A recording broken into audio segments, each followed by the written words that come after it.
यहाँ तक जो हमने चैप्टर्स करे हैं वो लर्न अच्छे से, ठीक है। Try to grab as much as information you can, ठीक है। Try to develop the fundamentals, कौन सी बात किस चीज़ से रिलेटेड है। Fundamental rights will won't be working during the emergency. We took it from, borrowed from Germany. Germany. Weimar. Weimar Constitution of Germany. Okay, we took the DPSP from Ireland. Irish. Irish Constitution. And what all do we get from Australian Constitution? Concurrent list. Hmm. Joint city. Strong center. Strong center, joint city, Intertrade commerce. commerce intertrade वाला point, ठीक है। Concurrent list.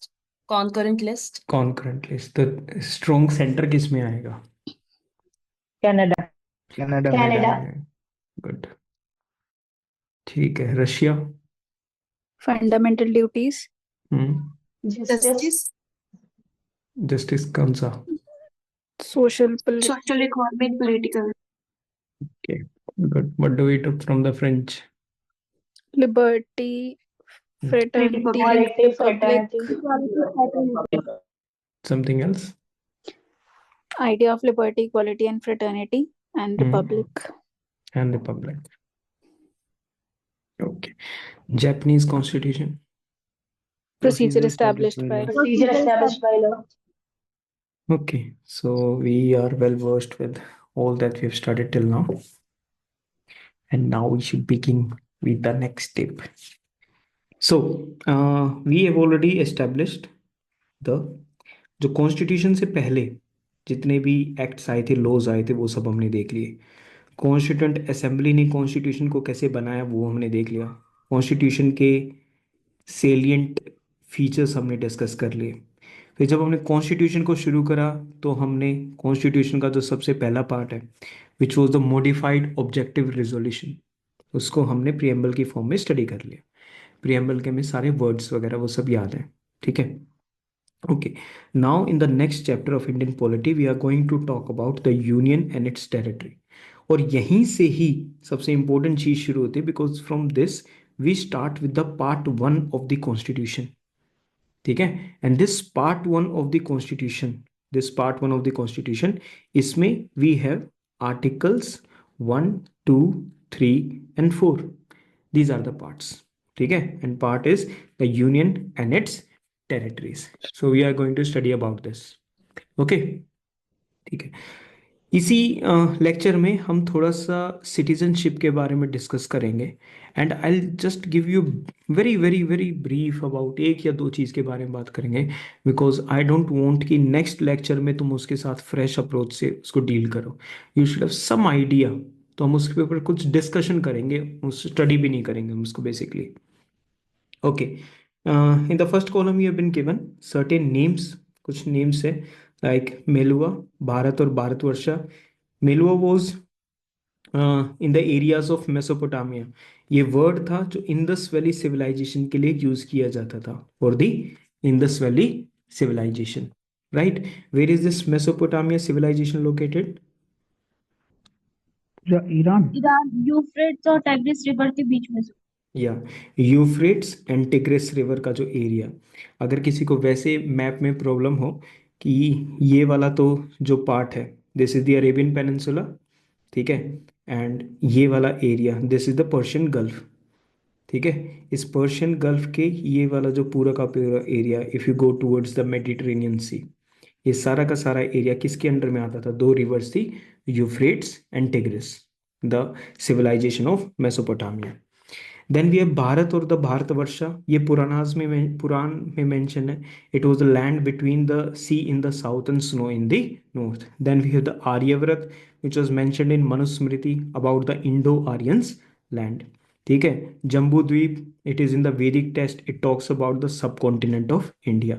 और हिंद और Hindustan which is from Persian, the land across the Sindhu river, east of the Sindhu river, ठीक है। So these are certain names of India because we are starting to talk about उसी की उस यूनियन के बारे में हम बात करेंगे, उसकी टेरिटरीज के बारे में बात करेंगे, तो we have seen certain connection. ठीक है, अब ये कनेक्शन तुम ये चीज देखोगे यार, कभी कभी ना रिक्वायर भी नहीं होता, but still I try to develop this, कि कहीं ना कोई कनेक्शन मिल जाए इस पर्टिकुलर चीज का। ठीक है, it just gives us a better start to deal with any particular static topic. ठीक है, इंडिया की official languages, there are two official languages of India. ठीक है, we have both English and Hindi. और कौन सी लैंग्वेजेस की बारे में बात कर रहे हैं हम? Official languages. नेशनल लैंग्वेज क्या है हमारी? Which is the national language of India? There is no कोई national नहीं है, language. no national language. No national language for India. ठीक है, okay, so we have already discuss article 1 to 4 होता है, पार्ट 1 में होता है, which talks about the union and its territory. Now English वाला जो पार्ट है, English as the official language was through the official language act of 1963। ठीक है, and Hindi was already given in the constitution. Starting में हमने English को we gave it few years, कि हम इसको कुछ टाइम तक टेस्ट करते हैं, 15 ईयर्स तक कुछ टेस्ट करते हैं। ठीक है, उसके बाद इसको देखेंगे, then it was passed under this, and Hindi was already present under article 343, Hindi as the official language. तो हमारी कंट्री के अंदर जो भी ऑफिशियल डॉक्यूमेंट्स होंगे, ठीक है, जो भी कोर्ट की लैंग्वेजेस होगी, जो भी पार्लियामेंट की लैंग्वेजेस होंगी, वो सब आपको इन दोनों चीज़ों में हमेशा मिलेगी, इंग्लिश एंड हिंदी। ठीक है, Hindi was under article 343 part number 17, and Hindi that too will be written in the Devanagari script. ठीक है, राइट। एंड इसी आर्टिकल के अंदर देर इज अ मेंशन कि हम इंडिया के अंदर which form we will use the international form of numerals. तो नंबर्स के भी बारे में हम हमारे कॉन्स्टिट्यूशन में इसी आर्टिकल के अंदर दे रखा है, अंडर पार्ट 17। क्लियर होगी कुछ चीजें हमारे पास at the base of it. ठीक है, now we are talking about the union of states, because जो हमारा फर्स्ट आर्टिकल है उसकी बिल्कुल एग्जैक्ट लाइन क्या है? India that is Bharat as a union of states. जो फर्स्ट आर्टिकल है talks about India that is Bharat. ठीक है, इंडिया जो कि भारत है वो क्या है? It is a union of states, and हम अपने आप को यूनियन वर्ड से आइडेंटिफाई करते हैं, and rather than the federation of states. तो ये तो हमारे में मेंशन नहीं है, federation of the states. But आप लोगों को अभी तक तो ये पता है ना कि जब हमने प्रियम्बल को डिस्कस करा था, उसमें हमने डिस्कस करा था कि India is a federal polity हमारी। हाँ, फेडरल पॉलिटी कौन सी होती है? Where the power is divided between the centre and the regional areas. ठीक है, ओके। फिर हमने फेडरेशन का यूज नहीं कर रहे हैं, हम यूज कर रहे हैं इस चीज का। This provision deals with two things. ये जो फर्स्ट प्रोविजन है किस चीज के साथ डील करता है? एक तो ये हमारी कंट्री का नाम हमको बताता है, article number 1 tells about the name of the country. ठीक है, and second it talks about the type of polity. ठीक है, we are the union of states. So this was the one thing. So there was also certain confusion, जैसे preamble में थे ना, whether to include the name of God और not, है ना, ये सब चीजें चल रही थी वहां पर। ठीक है, तो ये, और whether to include the name of Gandhi और not in the preamble, fine. तो वैसे ही इस चीज के ऊपर कंफ्यूजन थी, इंडिया दैट इज भारत। और अब ये रीसेंट कंट्रोवर्सी भी हो गई थी इस चीज के रिगार्डिंग, वो G20 समिट को लेकर, Yes. है ना, where it was written the prime minister of Bharat, that was written on that plate, है ना, और it was written Bharat instead of India, हर जगह इंडिया होता था। ठीक है, तो पीपल वर लाइक कि यार कि क्या नेम है, किस चीज को वो करते, तो हमारा कंट्रोवर्सी का कोई पॉइंट है ही नहीं। जो चीज जब तक स्टैटिक रहेगी वो स्टैटिक है हमारे लिए। एंड वी नो इंडिया के दोनों नेम्स है ना। आप अगर हिंदी में करो बोलोगे तो हम उसको भारत बोल देंगे, अगर आप उसको इंग्लिश में बोलोगे तो हम उसको इंडिया बोल देंगे। ये हमें बात कैसे पता चलती है? बिकॉज अगर आपने देखा होगा कि जो gazette of India, gazette is the जो it is the official kind of a newspaper of a country, gazette, है ना। तो उसमें अगर देखोगे तो उसका नाम क्या है? The gadget of India. और उसी को अगर आप हिंदी का पेपर उठाओगे, ठीक है, तो आपको लिखा मिलेगा भारत का राजपत्र। राजपत्र। ठीक है, तो इससे हमें पता चलता है क्या ये नाम हम इंग्लिश वर्जन में यूज करते हैं एंड ये नाम हम हिंदी वर्जन में यूज करते हैं। तो अगर हमने अभी कभी किसी भी उस चीज पे अगर हम भारत वगैरह अगर देख भी रहे हैं, तो it means it is written in Hindi language. Simple, right? तो तो दिस बहुत इज द अच्छा क्या हुआ sir, India that is Bharat. India that is Bharat. उन्होंने अगर देखो, हमारा कॉन्स्टिट्यूशन एक तो इंग्लिश लैंग्वेज में भी है, और आपको हमने हमने पहले भी डिस्कस करा था, हमने अथॉरिटेटिव टेक्स्ट ऑफ हिंदी भी दिया है। प्रेसिडेंट ने उन्होंने इशू करा था हिंदी कॉन्स्टिट्यूशन को, और कॉन्स्टिट्यूंट असेंबली ने उसको एक्सेप्ट भी करा था। तो हिंदी वाला जब हम कॉन्स्टिट्यूशन पढ़ेंगे, उसमें ये ऐसे दे रखा है, भारत जो कि इंडिया है। ठीक है, so that is already maintain. तो some members suggested the traditional name Bharat, कुछ ने इंडिया सजेस्ट करा, और फिर हमने दोनों को इंक्लूड कर लिया। ठीक है, and the constituent assembly adopted a mix of both, that is India and the Bharat. तो ये तो पहला अपना सोल्व होगी ये वाली चीज। तो second, country is described as the union. ये सेकंड प्रोविजन था कि India is a union of states. ठीक है, although its constitution is federal in structure. तो why we are calling it the union of states, हम ये इसको क्यों बोल रहे हैं? There are two reasons for it. Number one, Indian जो फेडरेशन है, जो हमने सिस्टम बना रखा है, एक सेंटर, फिर उसके नीचे बहुत सारे स्टेट्स हैं, it is not the result of any agreement. कैसे हुआ था? हमने, हमारा पूरा का पूरा वो यूनियन बना हुआ था। ठीक है, ऐसा तो नहीं हुआ था कि जो स्टेट्स थे, इन सभी स्टेट्स के बीच में अगर कोई एग्रीमेंट होता कि ओके चलो एक यूनियन बनाते हैं, ठीक है, तब जाके वो क्या कहलाता? वो फेडरेशन कहलाता। ठीक है, but India is not, it is not the result of such an agreement. इसका कौन रिजल्ट है? It is the American federation, है ना। अमेरिका की जो अलग अलग कॉलोनीज थी, 13 जो बेसिक कॉलोनीज थी, they all came together and they created the United States of America. ठीक है, okay. Second, states have no right to secede from the federation. अलग होना, अलग होना। तो यूनियन ऑफ स्टेट्स, अगर आपके पास क्वेश्चन आ जाता है what do you understand by union of states, दो ऑप्शंस मिलेंगे, दोनों के दोनों स्टेटमेंट ठीक होंगे। Number one, we are not according to the agreement. ठीक है, it means we are union. Second, second क्या है? किसी भी जो स्टेट है उसको right to secede from federation नहीं है, वो फेडरेशन से बाहर नहीं आ सकता। This is meant by the union of states. तो फेडरेशन एक यूनियन कब कहलाती है?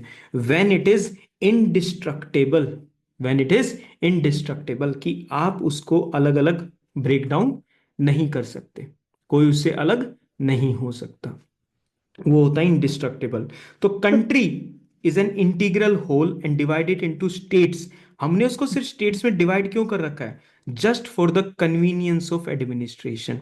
वैसे वो डिवाइडेड नहीं है, वैसे हम क्या मानेंगे उसको? It is a complete integral whole. India that is Bharat as a union of states. यहां तक हमारा एक चीज कंप्लीट होगी। Now What does Article 1 also says? The territory of India. अब देखो दूसरी चीज नोटिस करना, अभी तक चल रहा था यूनियन ऑफ स्टेट्स की हम बात है, यूनियन ऑफ स्टेट्स। दूसरी चीज जो है that is territory of India. ठीक है, दो अलग अलग चीजें होंगी ना, आपको हर चीज पे ध्यान देना है। देखो, why I consider polity more important for prelims exam? There is one simple reason is that polity हमको हर वर्ड की कीमत बताता है। पॉलिटी हमको हर वर्ड की कीमत बताता है। ठीक है, आपने यहां पर देखा union of India, union of states. ठीक है, आप यहां देख रहे हैं टेरिटरी ऑफ इंडिया। आपको हर वर्ड पे फोकस करना होगा। Now territory of India can be classified into 3 categories. ठीक है, टेरिटरी में क्या क्या है? Number one, the territories of the states. Number two, the union territories. And number three, the territories that may be acquired, जो हम acquire कर लेंगे या गवर्नमेंट ऑफ इंडिया एक्वायर कर लेगी at any particular point of time. ठीक है, federation वाला क्या?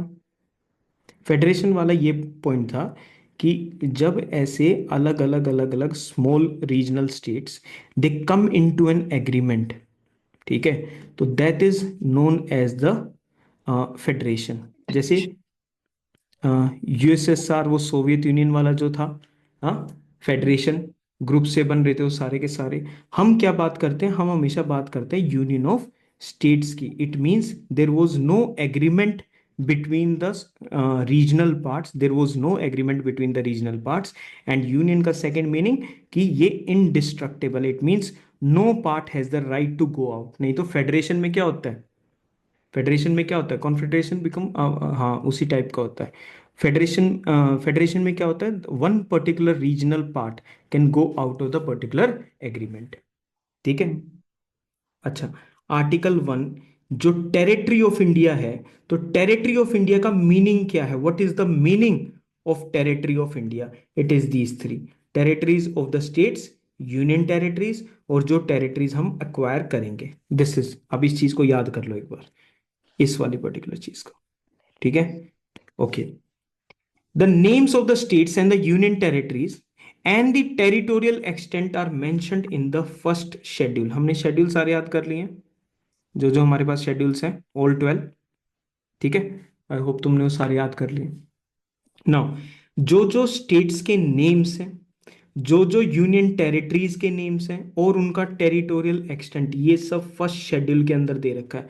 तो अगर कल किसी स्टेट का नेम अगर चेंज होगा, किसी यूनियन टेरिटरी का अगर नेम चेंज होगा, या फिर उनका एरिया चेंज होगा, तो क्या फर्स्ट शेड्यूल के अंदर भी चेंजेस आएंगे? हाँ। Yes, sir. हाँ, तो ये बात आप याद रखेंगे। Thus I have to give the PDF after it. तो अभी ऐसा यहाँ पर फोकस करो, इसमें अंडरलाइन भी नहीं हो पाएगा, it's all all underlined already. ठीक है, तो currently we have what, how many states do we have, union territories 28 है, 28 states. 28 states, 8 union territories 8 8 8। ठीक है, तो we have 28 states and 8 union territories currently. इसका तुम्हें पता है कि कौन कौन से 28 स्टेट्स हैं? ठीक है, so we have 28 states and the 8 union territories.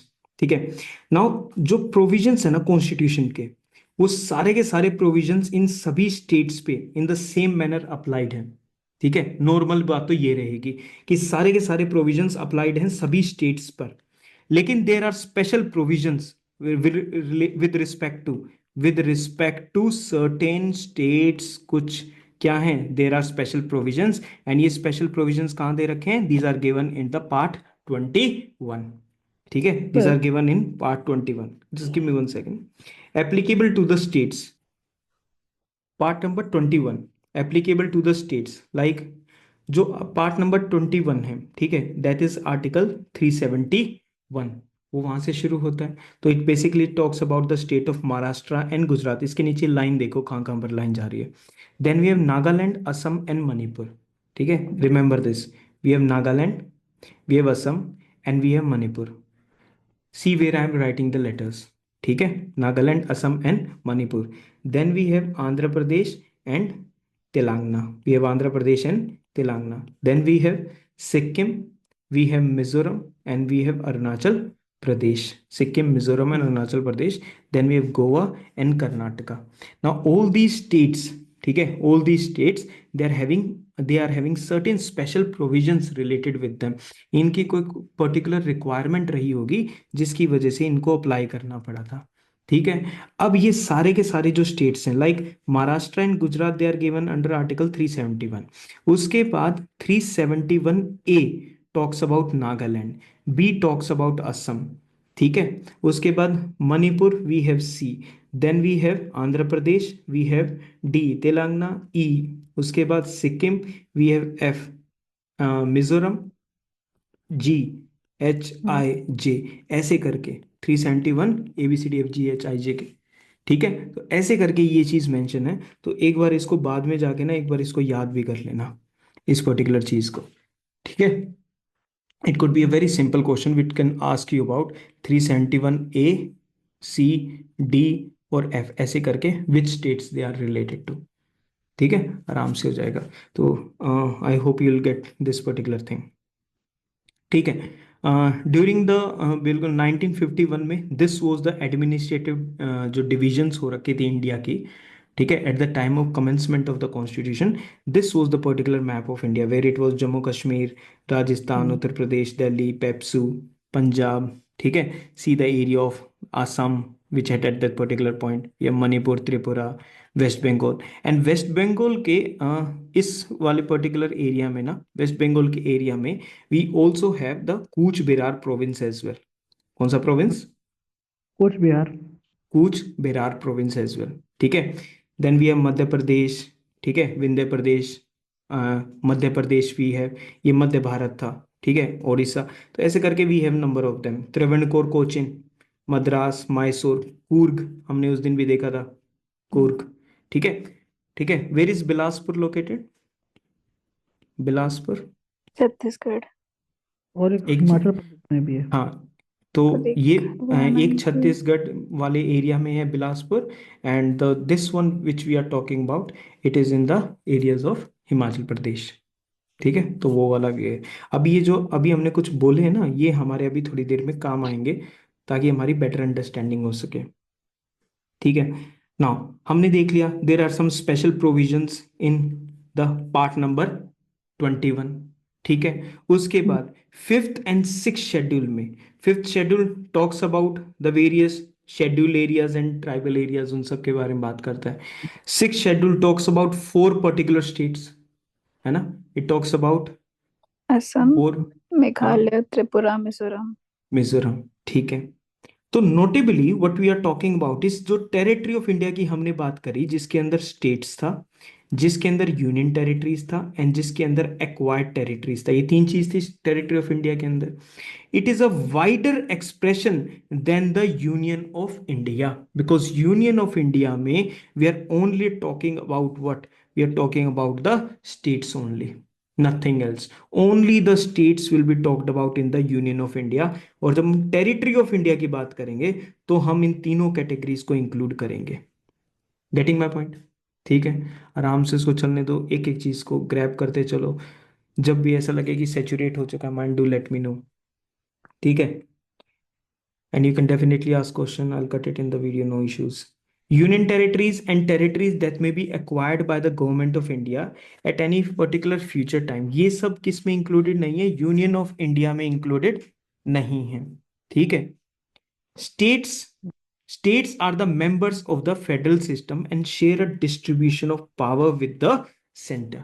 ये बात तुमको पता है ना, कि जो स्टेट्स हैं वो सेंटर के साथ एक फेडरल सिस्टम बनाते हैं।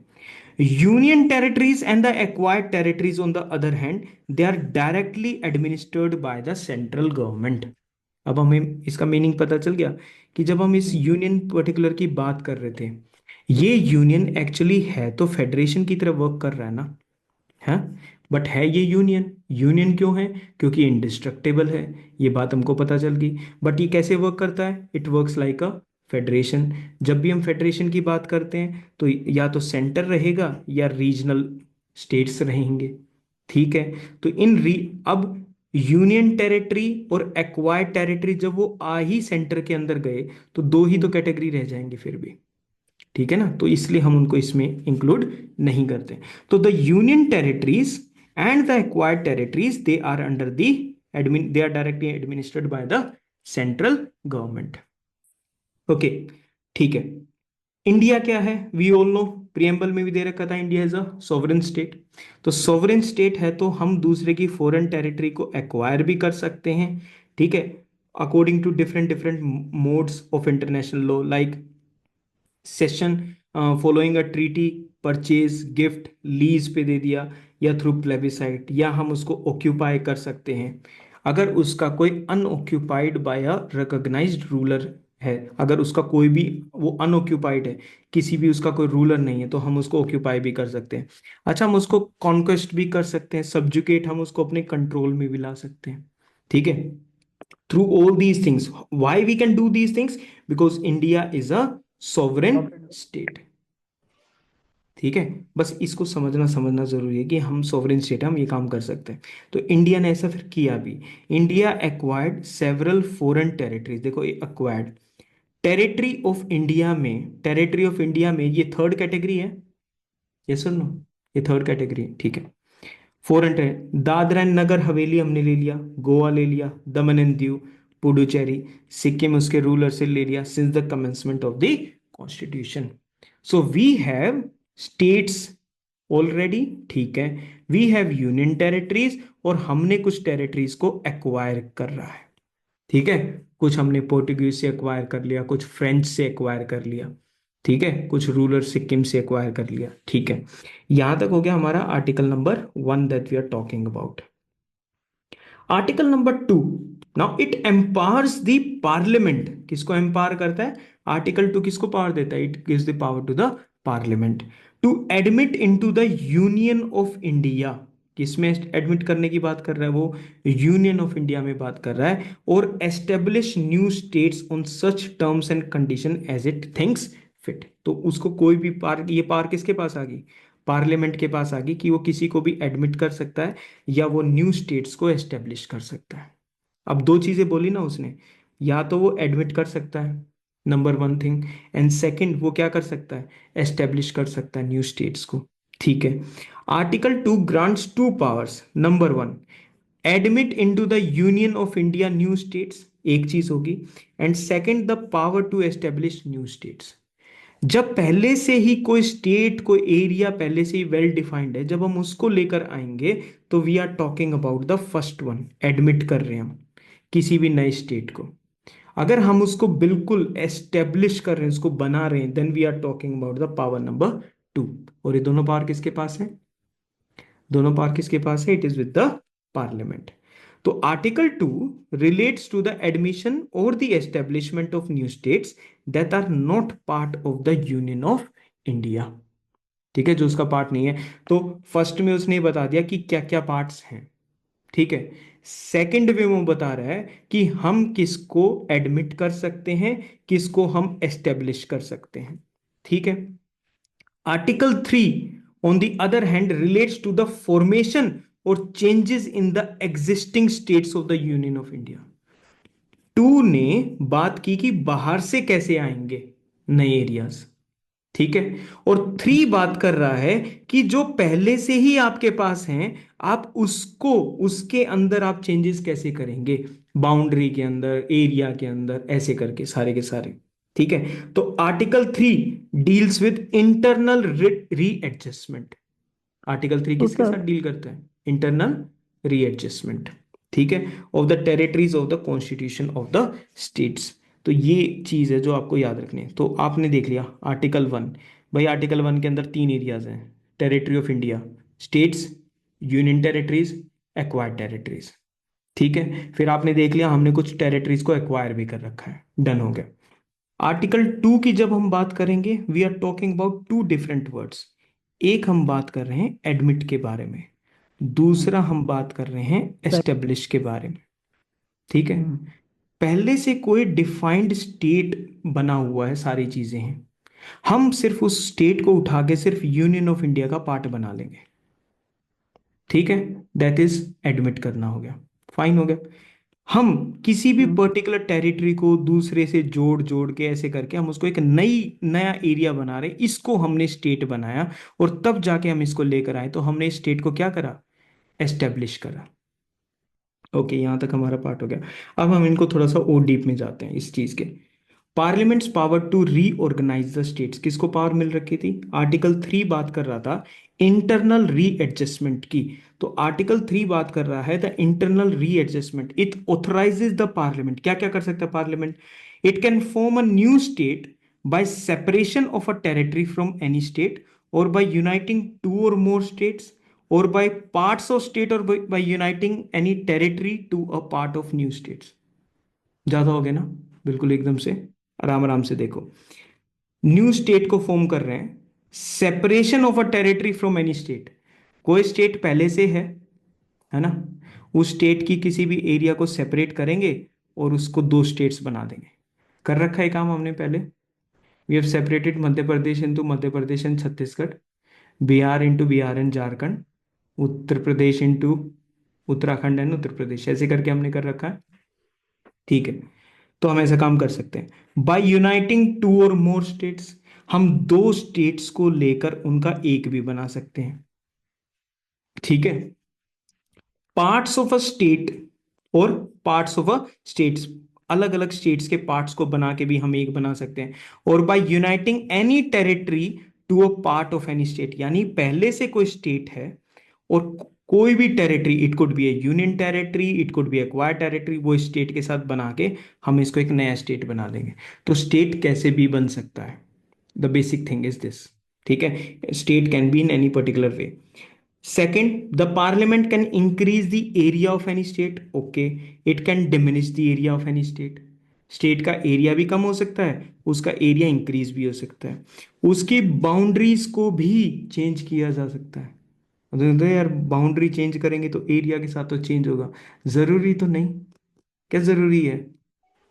हेलो, कहाँ जरूरी है?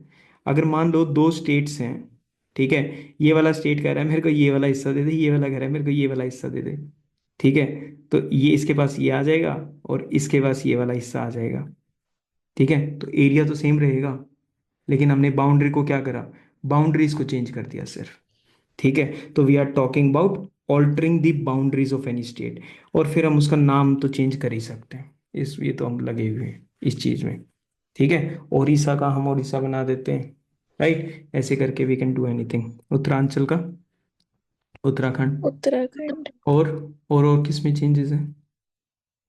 नेम, स्टेट्स का नेम चेंज करना है, तुम कहाँ, तुम सिटीज के नेम चेंज करने लगे। नाउ आर्टिकल 3 ना दो कंडीशंस रखता है। दो कंडीशंस क्या रखता है कि जो भी आप बिल लेकर आओगे जिसमें इनमें से आपको कोई भी चेंज करना पड़ेगा, तो आप सबसे पहले क्या करोगे, आप प्रेसिडेंट का रिकमेंडेशन लेकर आओगे कि प्रेसिडेंट का प्रायर रिकमेंडेशन जरूरी है।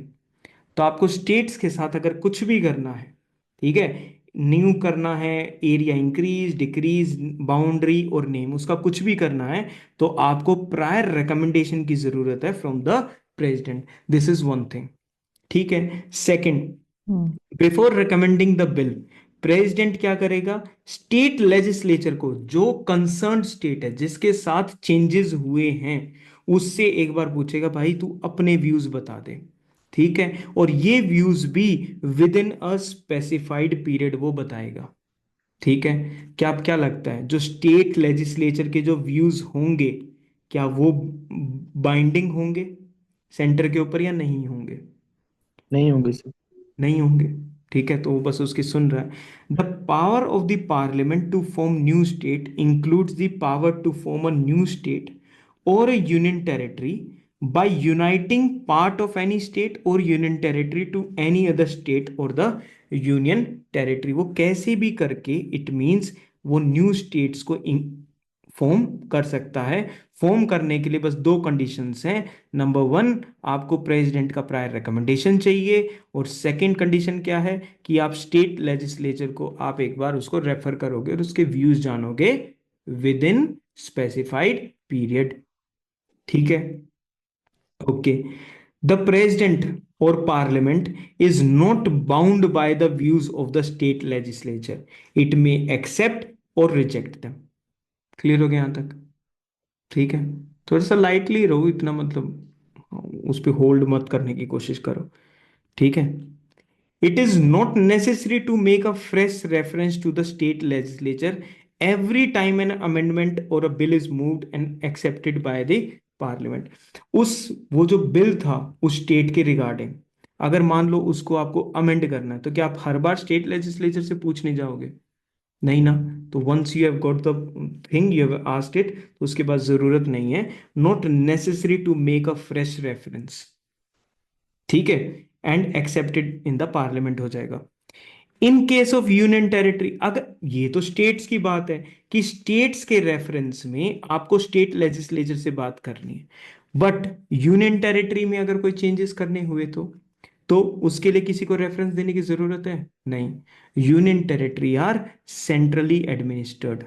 कैसी एडमिनिस्टर्ड होती है? सेंट्रली, ठीक है, तो उनको जरूरत होगी ही नहीं। Ascertain its views, and Parliament can itself take any action as it deems fit. Next, Constitution authorizes the Parliament to form new states or alter the areas, boundaries, and names without their consent। तो उनको उनके consent की, consent means कि उनको उनके बिल्कुल yes और no की जरूरत है नहीं, उनको उनके सिर्फ व्यूज एक बार पूछने, वो उन्होंने पूछ लिए, अब उनको अप्लाई भी नहीं करना कि भाई हम आपकी सुन रहे हैं नहीं सुन रहे, nothing of that sort. Parliament can redraw the political map of India under which article? Parliament can redraw the political map of India under which article? 3। Article 3. Article 3, क्योंकि 3 के अंदर वो सारी चीजें चेंज कर सकता है, ठीक है। ओके, द टेरिटोरियल इंटीग्रिटी और continued existence of any state. अब ध्यान से सुनना, टेरिटोरियल इंटीग्रिटी मतलब कि जो भी स्टेट है वो रहेगा, ठीक है, वो उतना ही रहेगा। क्या ये गारंटीड है हमारे कॉन्स्टिट्यूशन में? नहीं, it can be changed. Second, चलो क्वेश्चन आंसर के रूप से देखते, नहीं तो तुम ग्रैब नहीं कर पाओगे। ठीक है, सेकेंड, क्या किसी स्टेट की कंटिन्यूड एग्जिस्टेंस ये गारंटीड है हमारे कॉन्स्टिट्यूशन में?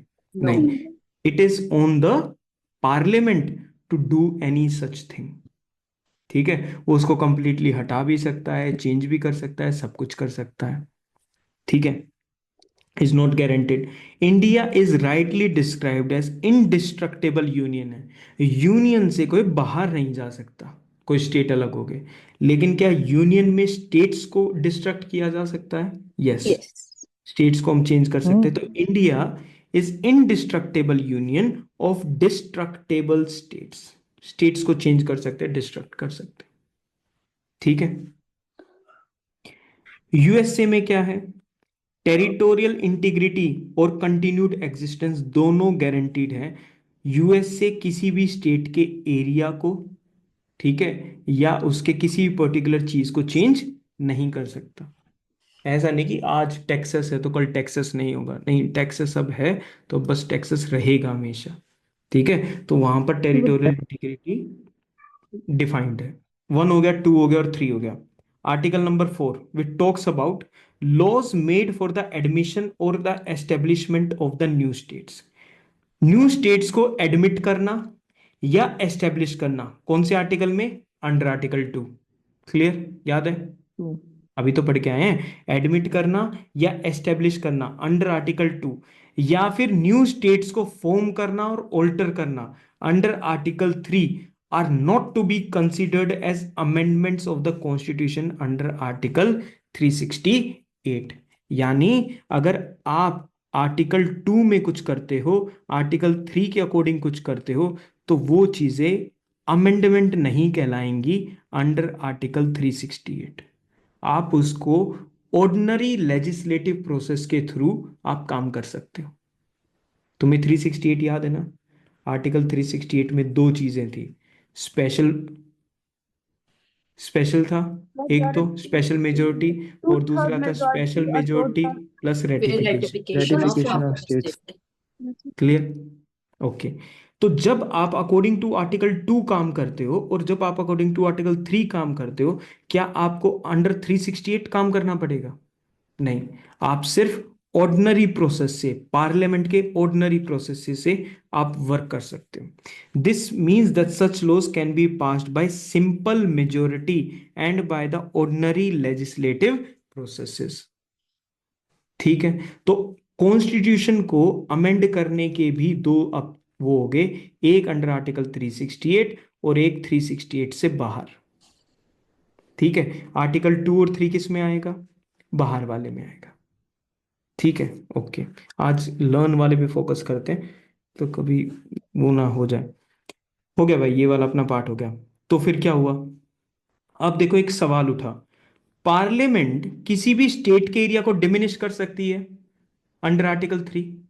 यस, कर सकती है। अंडर आर्टिकल 3 इसको डिमिनिश कर सकती है। तो जब वो उसको डिमिनिश करेगी, तो क्या वो जो पार्ट उसने कम किया है, जो पार्ट बच गया है, क्या वो दूसरी फॉरेन कंट्री को वो पार्ट दे सकती है? ये सवाल उठा भाई, कि यार हम डिमिनिश तो कर सकते हैं। आज अगर कोई एरिया, अगर कोई स्टेट इतना बड़ा है, ठीक है, कल को हमको उसका एरिया इतना कर दिया, हमने ये वाला एरिया कर दिया, तो क्या ये बचा हुआ पार्ट हम किसी दूसरी कंट्री को दे सकते हैं? नहीं दे सकते। ये वाली जो चीज है, ये अंडर आर्टिकल 3 आएगी अगर, तो ऑर्डिनरी प्रोसेस से हम ये काम कर सकते हैं, है ना? लेकिन फिर उन्होंने क्या बोला वो सुनो। इस क्वेश्चन को सुप्रीम कोर्ट ने पिकअप करा। प्रेसिडेंट ने सुप्रीम कोर्ट से पूछा कि भाई तुम बताओ क्या करेंगे क्या नहीं करेंगे। तो प्रेसिडेंट ना, ऐसा कोई भी लॉ का मैटर, कोई भी इंपॉर्टेंट बात जो उसको कंफर्म करनी होती है, तो प्रेसिडेंट वो बात सुप्रीम कोर्ट से कंफर्म करता है। इसको बोलते हैं reference made by the president. This is under article 143। It is under article 143। ठीक है, ओके, आगे चल। नाउ ये कब हुआ? जब बेरुबारी यूनियन वाला केस याद है तुम्हें? हाँ, इससे हाँ, Yes, sir. Berubari was the area between the India and the Bangladesh. Bangladesh. ठीक है, ओके। बेरुबारी यूनियन जो वेस्ट बंगाल का एरिया था वो पाकिस्तान को देना था, हम एग्रीमेंट वगैरह हमने साइन कर दिया। तो अब सवाल उठा कि ये जो यार तुम किसी स्टेट का एरिया कम करके दूसरी कंट्री को दे रहे हो, क्या ये सिंपल मेजोरिटी के साथ तुम ये काम कर सकते हो, या तुम्हें अंडर आर्टिकल 368 आना पड़ेगा इस चीज के लिए? देखो, जब तक ऑल्टर कर रहे थे ना किसी स्टेट की बाउंड्री को या कम कर रहे थे, तब तक तो अंडर आर्टिकल 3 चल रहे थे, और 3 के अंडर हो तो simple majority. Reference made by the president हुआ, दोबारा इस चीज को देख लो। अगर आप आर्टिकल 3 के अंदर कोई चेंजेस लाते हो तो आपको सिंपल मेजोरिटी के साथ काम करना है।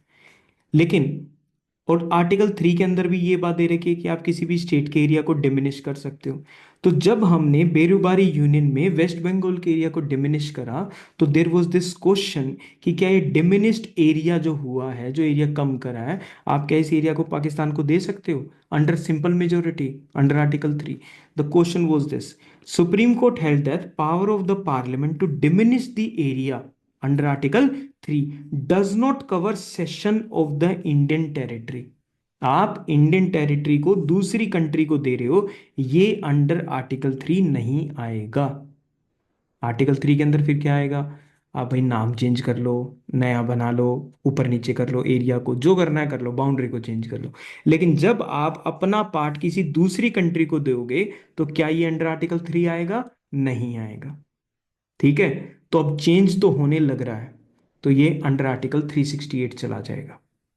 ठीक है, hence Indian territory can be ceded to a foreign country only by amending the constitution under article 368। आप जब भी कॉन्स्टिट्यूशन को अमेंड करेंगे, या तो आप आर्टिकल 368 के अंदर अमेंड करेंगे, है ना, या उससे बाहर करेंगे, आउटसाइड। मेरे को एक क्वेश्चन का आंसर दो। मुझे किसी स्टेट की बाउंड्री चेंज करनी है, मैं किस रूट को अपनाऊंगा?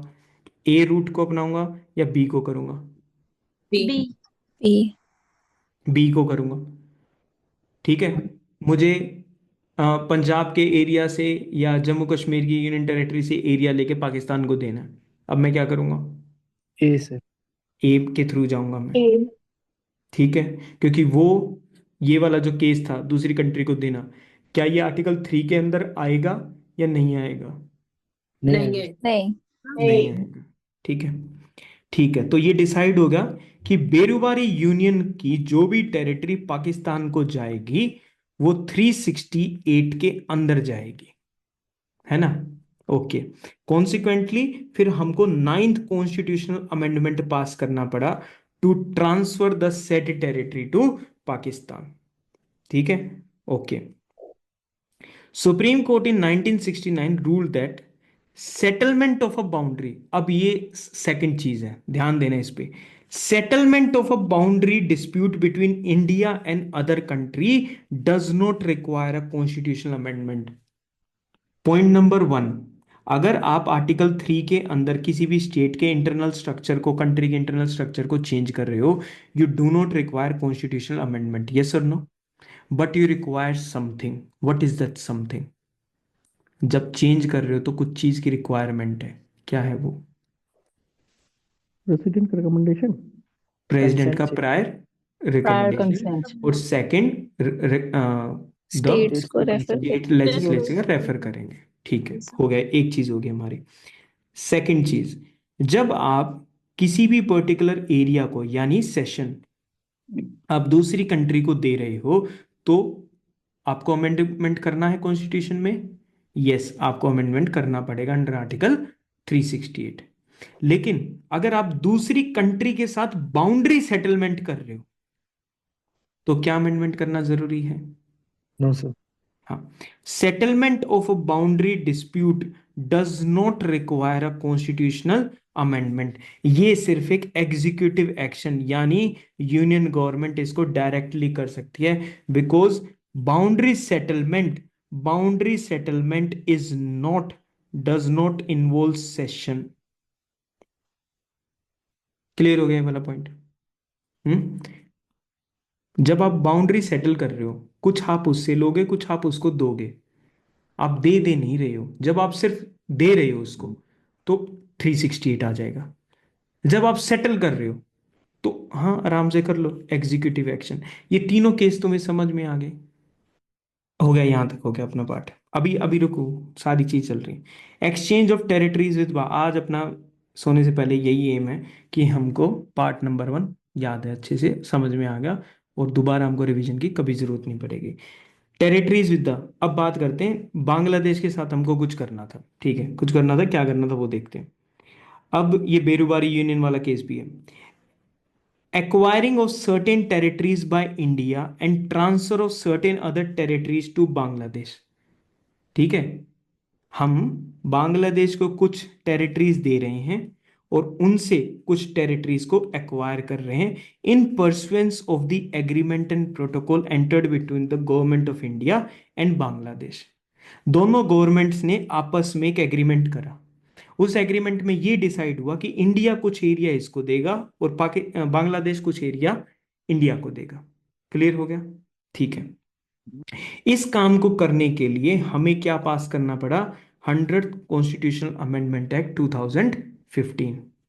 ठीक है, अब देखते हैं इसके अंदर जो अभी तक हमने पढ़ा है कहां पर क्या चीजें मैच होंगी और क्या नहीं हो रही। ठीक है, India transferred 111 enclaves to Bangladesh, while Bangladesh transferred 51 enclaves to India। ठीक है, समझो, एनक्लेव ना कोई भी एक ऐसी जगह होती है, सपोज ये एक लाइन है, ठीक है, this is Bangladesh, this is India. अगर बांग्लादेश का कोई एरिया यहां पर है, दिस इज बांग्लादेश, इंडिया के अंदर बांग्लादेश का कोई पार्ट है, इसको हम एनक्लेव बोलते हैं। क्या बोलते हैं इसको? हम एनक्लेव बोलते हैं। ठीक है, इन एनक्लेव को हम दिस चित महल्स और पाशा एनक्लेव्स भी बोल सकते हैं। ये इनके अलग अलग नाम है। हमने कितने दिए? 111 एनक्लेव्स दिए हमको उनसे। बांग्लादेश ने कितने हमको दिए? 51 एनक्लेव्स दिए जो हमारे बनते थे। ठीक है, तो ये वाली डील अपनी चलने लग रही है। In addition the deal also involve the transfer of adverse possession and demarcation of 6.1 kilometre of border undemarcated border stretch. इस कॉन्स्टिट्यूशनल अमेंडमेंट में 3 मेजर चीजें होती हैं। Number 1, transfer of enclaves, number 1। Second, adverse possessions. आपने कभी भी किसी war के टाइम पे कुछ भी ऐसे पंगे इधर उधर में आपने उनसे उनकी जो जमीन है वो अपने पास रख ली थी, एडवर्स पोजेशन, आपको वो अब वापस ट्रांसफर करनी है। ठीक है, उनको एडवर्स पोजीशंस बोलेंगे। और 6.1 किलोमीटर का अनडिमार्केटेड बॉर्डर स्ट्रेच आपको क्या करना है? डिमार्केट करना है कहां पर ये बॉर्डर है। ये समझ में आ गया कि 100th कॉन्स्टिट्यूशनल अमेंडमेंट में 3 चीजें कौन सी थी? एनक्लेव्स का ट्रांसफर, एडवर्स पोजेशंस का चेंज, और डिमार्केशन ऑफ बाउंड्री। बाउंड्री है उसको डिमार्केट करना है, ये बाउंड्री है। ठीक है, okay. For these 3 purposes, the amendment modified the provisions related to। अब हमको क्या करना पड़ेगा? बांग्लादेश के आसपास we have the states of Assam, ठीक है, we have the state of west Bengal, we have state of Meghalaya and we have the state of Tripura. 4 states हैं।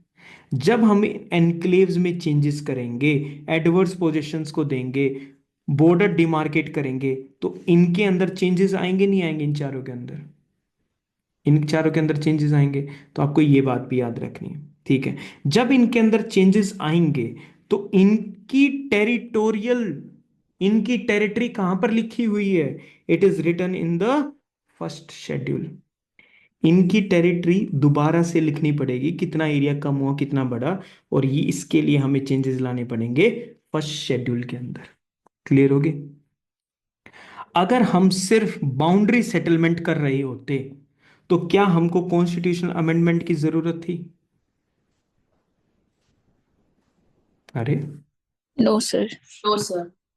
भाई सेटलमेंट ऑफ बाउंड्री में डज नॉट इन्वॉल्व सेसेशन, उसके लिए हमको अलग से, ये सिर्फ हम एग्जीक्यूटिव एक्शन से कर सकते थे सेटलमेंट अगर करना होता, बट यहाँ पर सिर्फ सेटलमेंट नहीं हो रहा है, एनक्लेव्स ट्रांसफर हो रहे हैं, और पहली बात हमसे ज्यादा जा रहे हैं, उनकी तरफ से कम आ रहे हैं, तो कुछ ना कुछ हमारा पार्ट ज्यादा ही जा रहा है।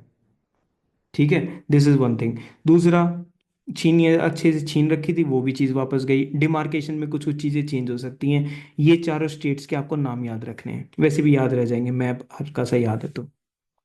ठीक है, स्टार्टिंग में, अब इस पूरे का थोड़ा सा एक बार बैकग्राउंड समझो, तुम्हें ये समझ में आ गया 100 जो कॉन्स्टिट्यूशनल अमेंडमेंट है 2015 का, उसके अंदर क्या क्या चीजें हुई थी।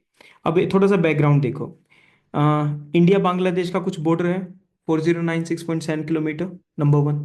ठीक है, learn this as well. India उस टाइम पे था, ये ईस्ट पाकिस्तान लैंड बाउंड्री हुआ, और किसके अंडर हुआ था? रेड क्लिफ के अंडर में। और तुम्हें याद हो तो एक पिछले उसमें लेक्चर में हमने बात करी थी, उसके बाद बैगे कमीशन आया था, है ना? कौन था बैगे? वो बैगे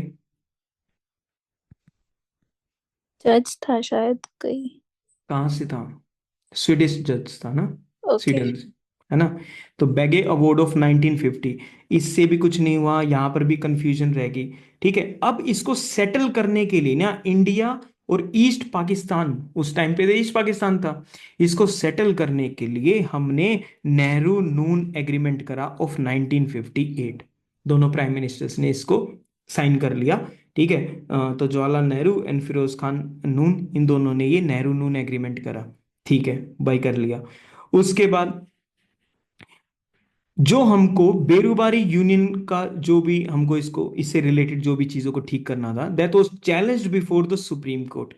ठीक है, अब इसको ये बोला जाने लगा कि यार हमारे हाथ से ये सब चीजें जा रही हैं, तो ये जो एग्रीमेंट करके आए थे ना, इन सब चीजों से रिलेटेड, वो सुप्रीम कोर्ट में उस चीज को चैलेंज कर दिया, to comply with the opinion rendered by the supreme court. इस केस में सुप्रीम कोर्ट ने जो भी बात बोली, we pass the constitution 9th amendment act 1960। ठीक है, हमने एक अमेंडमेंट पास करा। ठीक है, पार्लियामेंट ने पास कर दिया। कॉन्टिन्यूस लिटिगेशन हो रही थी, केसेस पे केसेस इंक्रीज हो रहे थे, पॉलिटिकल डेवलपमेंट्स हो रही थी।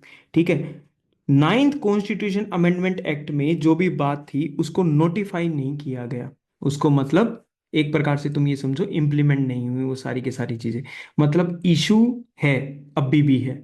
ठीक है, even after the amendment as well. ठीक है, फिर दोबारा से क्या होता है, अब ये ईयर देखो कौन सा ईयर है। ठीक है, now this is a year after, after what? Bangladesh liberation war. Bangladesh liberation war of 16 दिसंबर 1971, उनके सरेंडर के बाद। ठीक है, अब वो बांग्लादेश बन गया। 1974 में बिटवीन इंदिरा गांधी एंड शेख मुजीबुर रहमान, ठीक है, इंडिया एंड बांग्लादेश, ठीक है, इनको था कि हमको अपनी बाउंड्री को क्या करना, अच्छे से डिमार्केट करना, क्योंकि काफी प्रॉब्लम्स हो रही थी। थोड़ा सा बैकग्राउंड भी समझते जाना। सबसे ज्यादा Assam was having the problem regarding this particular thing, because during the Bangladesh Liberation War, many refugees, to escape the Pakistan's army, वो जेनोसाइड कर रहे थे, मार रहे थे लोगों को, वो असम में एंटर हो गए थे, है ना? अब असम की जो नेटिव पॉपुलेशन थी, दैट वाज हैविंग प्रॉब्लम कि यार ये तो इतने सारे लोग हो गए, रिसोर्सेज कैसे होंगे, हमारे जो नेटिव की जो जॉब्स हैं वो भी, मतलब सारी चीज़ों में प्रॉब्लम आ गई। तो दे स्टार्टेड काइंड ऑफ उसके प्रोटेस्ट वगैरह उन्होंने शुरू कर दी उस पर्टिकुलर चीज़ के लिए। ठीक है, अब इस चीज़ को याद रखना, ये इसको थोड़ा सा दूर लेकर चले जाओ। फाइन, इंडिया और बांग्लादेश की बाउंड्री के बीच में हमको डिमार्केशन करनी है। ठीक है, साइंड किया दोनों पार्टीज ने कि हम एक सॉल्यूशन इसको फाइंड आउट करेंगे। This agreement was not ratified as it involved transfer of territories which required the constitutional amendment. हमको, इन्होंने जब साइन कर दिया, इन दोनों लोगों ने साइन कर दिया, हम इसको इंप्लीमेंट क्यों नहीं कर पाए? क्यों? क्योंकि उसके लिए किस चीज की रिक्वायरमेंट थी? There was a requirement of constitutional amendment. ठीक है, ये वाली चीज होगी। किस किस क्या क्या चीज होगी थी? Issues, demarcation of undemarcated territories, adverse position की, एक्सचेंज ऑफ एनक्लेव्स, ये सब चीजें करना था। फिर हम दोबारा से, वो अमेंडमेंट साइन नहीं हो पाता है, फिर हम एक प्रोटोकॉल को रीच करते हैं। ठीक है, और एक हम लैंड बाउंड्री एग्रीमेंट करते हैं और फाइनली जो होता है ये सारा सारा आखिरी में ये इस एरिया में आकर खत्म होता है 100 कॉन्स्टिट्यूशनल अमेंडमेंट एक्ट ऑफ 2015। तो स्टार्टिंग में रेडक्लिफ कमीशन, बेगे अवार्ड, नेहरू नून एग्रीमेंट, कुछ सोल्व नहीं हुआ। कॉन्स्टिट्यूशनल अमेंडमेंट लेकर आए लेकिन उस टाइम की सिचुएशन की वजह से वो अप्लाई नहीं हो पाई। ठीक है, उसके बाद there was agreement between these two people, फिर से चीजें कॉन्स्टिट्यूशनल अमेंडमेंट की रिक्वायरमेंट थी, इस बार वही चीज नहीं हो पाई and finally there was this amendment which was signed जिसने इन तीनों चीजों को सोल्व करा। एनक्लेव्स को भी सोल्व करा, डिमार्केटेड बाउंड्री को भी सोल्व करा और थर्ड वन एडवर्स पोजेशंस को भी सोल्व करा।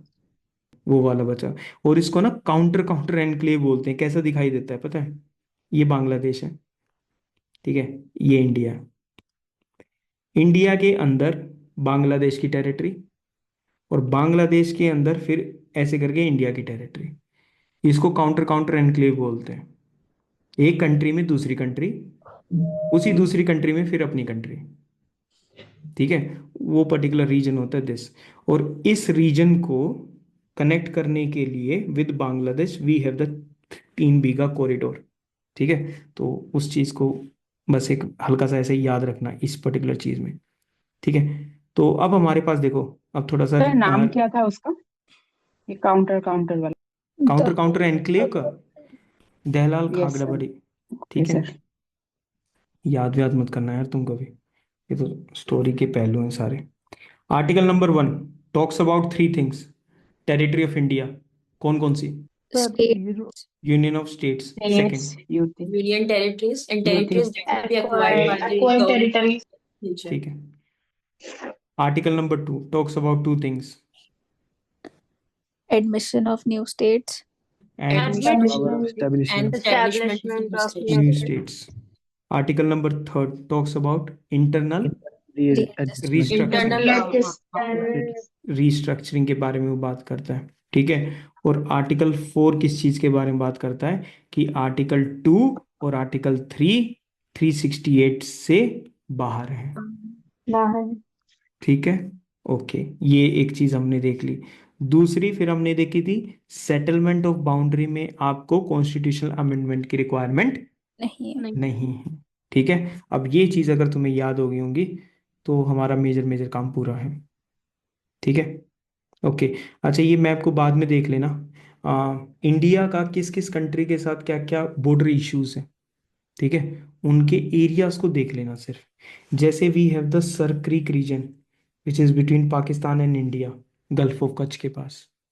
ठीक है, we have the Kala Pani and the Susta region, we are having problems with the country of Nepal. Nepal. ठीक है, we have Sarbhang and Gelephu, we have with Bhutan. तो ऐसे करके ना ये कुछ ऐसे Kabaw valley which is in Manipur, Manipur और म्यांमार के बीच में कोबा वैली का इश्यू है। ओके, आप इनको याद कर लेना कि इधर आपको 4 वे मिल गए, ठीक है, प्रॉब्लम्स, और यहां पर वे कंट्रीज मिल गए जिनके साथ इंडिया का क्या है, प्रॉब्लम्स चल रही हैं बॉर्डर की। ठीक है, इसमें काम नहीं आएंगी तो भाई किसी और चीज में काम आ जाएंगे। ठीक है, but please try to learn these names.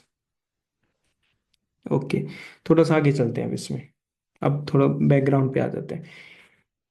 Evolution of states and the union territories. अब है ना सिर्फ उन चीजों को लर्न करना जो स्पेसिफिकली ये है कि भाई इसको लर्न करना, हर चीज की तरफ मत भागना। ठीक है, इग्नोर करने की कोशिश करना कुछ को। तो ब्रिटिश प्रोविंसेस याद है, जो ब्रिटिश गवर्नमेंट के डायरेक्ट कंट्रोल में थे, है ना?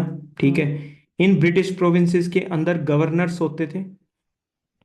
ठीक है, number 1। Second one the princely states, ये नेटिव प्रिंसेस होते थे बट ये पैरामाउंट किसको मानते थे? ब्रिटिश क्राउन को। ठीक है, ये 2 चीजें हमारे पास होगी। इंडियन इंडिपेंडेंस एक्ट आता है, 2 इंडिपेंडेंट डोमिनियन क्रिएट होते हैं, dominion of India and dominion of Pakistan. मतलब पूरे के पूरे जो ब्रिटिश प्रोविंसेस हैं वो 2 में डिवाइड हो गए, है ना? Dominion of India, dominion of Pakistan, done. उसके बाद प्रिंसली स्टेट्स को ऑप्शन मिलता है, ज्वाइन कर लो, इसको ज्वाइन कर लो या फिर इंडिपेंडेंट रह जाओ। 552 प्रिंसली स्टेट्स में से with in the geographical boundaries of India, जो इंडिया की ज्योग्राफिकल बाउंड्री के अंदर थे, 549 ज्वाइंट इंडिया। 3 बच गए थे, हैदराबाद, जूनागढ़ और कश्मीर। हैदराबाद की हमको लोकेशन पता है, जूनागढ़ उस दिन हमने डिटेल में डिस्कस कर लिया था, और कश्मीर। ठीक है, बाद में जाके हैदराबाद को हमने पुलिस एक्शन से, जूनागढ़ में रेफरेंडम प्लेबिसाइड करवाया था, ठीक है, और कश्मीर को through the instrument of accession sign किया था महाराजा महाराजा हरी सिंह हरी सिंह और Hari Singh government of India के बीच में। ठीक है, टोमेटो उन्होंने बोल दिया कि हाँ मैं आपके साथ हूँ। ठीक है, डन हो गया। ओके, इसी इंस्ट्रूमेंट ऑफ एक्सेशन से वो 370 और वो आर्टिकल्स वो सब बाद में आएंगे। Okay, done. 1950 में जब हमारा कॉन्स्टिट्यूशन बन के रेडी हो गया था 26 जनवरी को, उस टाइम पे जितने भी स्टेट्स और टेरिटरीज थी ना इंडियन यूनियन की, उनको 4 कैटेगरीज में डिवाइड करा, पार्ट ए, बी, सी और डी। पार्ट ए, बी, सी और डी। ठीक है, क्लियर होगी यहां तक बात? ओके। सेकंड, पार्ट ए में इसके अंदर 9 governor provinces of British India थे। पार्ट ए के अंदर 9 governor provinces of British India थे। पार्ट बी के अंदर 9 अर्स्टवाइल प्रिंसली स्टेट्स थे विद लेजिस्लेचर। पार्ट बी के अंदर कौन से स्टेट्स थे? कुछ प्रिंसली स्टेट्स थे, लेकिन उनके पास क्या थी? लेजिस्लेचर। हेड प्रिंस रहेगा, लेकिन लेजिस्लेचर भी है। ठीक है, ओके। पार्ट सी के अंदर जो चीफ कमिश्नर प्रोविंस थे ब्रिटिश इंडिया की और कुछ प्रिंसली स्टेट्स, ये किसके अंदर आएंगे? पार्ट सी के अंदर। एंड पार्ट डी के अंदर जो थे, it was the single territory of Andaman and Nicobar islands. ठीक है, दोबारा ए के अंदर कुछ ऐसे प्रोविंसेस थे जिनके गवर्नर थे, वो आएंगे ए के अंदर। बी के अंदर princely states with legislature. C के अंदर चीफ कमिश्नर प्रोविंस, ठीक है, some princely states and the chief commissioner province. And D में कौन सी टेरिटरी थी? The Andaman and Nicobar island. Clear हो गया? ठीक है, अब हम थोड़ा सा नीचे आते हैं, इसको देखते हैं। पार्ट ए में गवर्नर को प्रेसिडेंट चूज करता था, प्रेसिडेंट ही chose the governor with elected legislature. B में क्या था? राज प्रमुख, प्रिंसली स्टेट वाला, विद लेजिस्लेचर। सी में क्या था? कुछ चीफ कमिश्नर्स थे और कुछ प्रिंसली स्टेट्स थे। और डी में Andaman Nicobar, lieutenant governor rule करता था थ्रू द सेंट्रल गवर्नमेंट। ठीक है, तो ये सारे के सारे इसमें नाम वगैरह दे रखे हैं, पर इनको बाद में रीड कर लेना। ठीक है, ये अपना काम। और यही वो जो यही ए बी सी डी जो है ना, ये वो ऊपर हमने मैप देख भी लिया था। ठीक है, अब ये ए बी सी और डी ऐसे करके 4 कैटेगरीज क्रिएट हो गई। कब? 1950 में। ठीक है, अब क्या हुई? अलग अलग रीजन से डिमांड आने लगी, specially from South India, and they wanted reorganisation of states. कि भाई तुम है ना स्टेट्स को ऐसे तुमने जो ABCD ऐसे कर रखा है और इसको ये बना रखा है, ये हमको एक्सेप्टेबल नहीं है। आप इनको दोबारा से रीऑर्गेनाइज करो, and that too on the linguistic basis, on the basis of language. ठीक है, लैंग्वेज के बेसिस पे इसको हमको ठीक करना है। ठीक है, जून 1948 में सबसे पहला लिंग्विस्टिक प्रोविंस कमीशन आता है, SK धार कमीशन, या फिर इसको धार कमीशन भी हम बोलते हैं। कौन सा है? Linguistic province commission. इस कमीशन को, धार कमीशन को, ये बात बोली जाती है कि आपको ये बताना है कि हम रीऑर्गेनाइजेशन ऑफ स्टेट्स कैसे कर सकते हैं। और धार कमीशन कहता है आपको अगर रीऑर्गेनाइजेशन करना है ना, आप एडमिनिस्ट्रेशन के बेसिस पे करना, जिससे एडमिनिस्ट्रेशन ठीक चले, not on the basis of language. Language पे बांटने पे आगे तो पूरा इंडिया बहुत अच्छे से डिवाइड होगा। तो ये था SK धार कमीशन। ठीक है, प्रॉब्लम सोल्व नहीं हुई। दूसरा लिंग्विस्टिक प्रोविंसेस कमीशन आया दिसंबर 1948 में। इसमें कौन कौन थे? Jawaharlal Nehru, Vallabhbhai Patel and Pattabhi Sitaramayya. ठीक है, तो Jawaharlal Nehru, Vallabhbhai Patel and Pattabhi Sitaramayya, JVP commission. ठीक है, क्या बात बोली? जेवीपी ने rejected language as the basis for reorganisation of states. तो धार कमीशन ने भी और जेवीपी कमीशन ने भी, दोनों ने लैंग्वेज फॉर्मूला को रिजेक्ट कर दिया। क्या लोग शांत होंगे? नहीं होंगे। उनकी तो नहीं हुई ना, अभी पूरी नहीं हुई, तो उनकी पूरी नहीं तो फिर क्या करेंगे? October 1953 government of India was forced to create the first linguistic state of Andhra Pradesh. ठीक है, बिकॉज ऑफ मैसिव जो प्रोटेस्ट वगैरह चल रही थी अंडर दी पोती एंड श्री रामल्लू। ठीक है, he was a Congress person, he was a ardent follower of Gandhi as well. He took part in the salt satyagraha, Death. Part of the quit India movement. ठीक है, आमरा जी भी इनको बोला जाता है, इमोर्टल। तो इन्होंने ना जब ये प्रोटेस्ट कर रहे थे, he went on a 56 day hunger strike after which he died. ठीक है, तो ये सब चलने लग रहा था। 1952 में ये इनकी डेथ होती है, और इनकी डेथ के बाद जो प्रोटेस्ट होती है ना, वो और भी ज्यादा इंक्रीज हो जाती है। फिर गवर्नमेंट ऑफ इंडिया को आंध्रा स्टेट डिक्लेयर करना पड़ता है by separating Telugu speaking areas from the Madras state. Madras state याद है?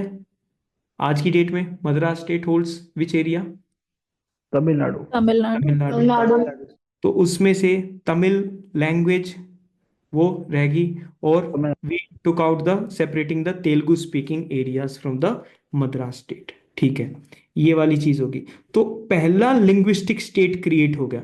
अब जब क्रिएट हो ही गया तो now we know particular thing, अब आगे क्या होगा? फिर क्रिएशन ऑफ आंध्र प्रदेश के बाद फिर एक न्यू कमीशन आता है, state reorganisation commission under Fazl Ali.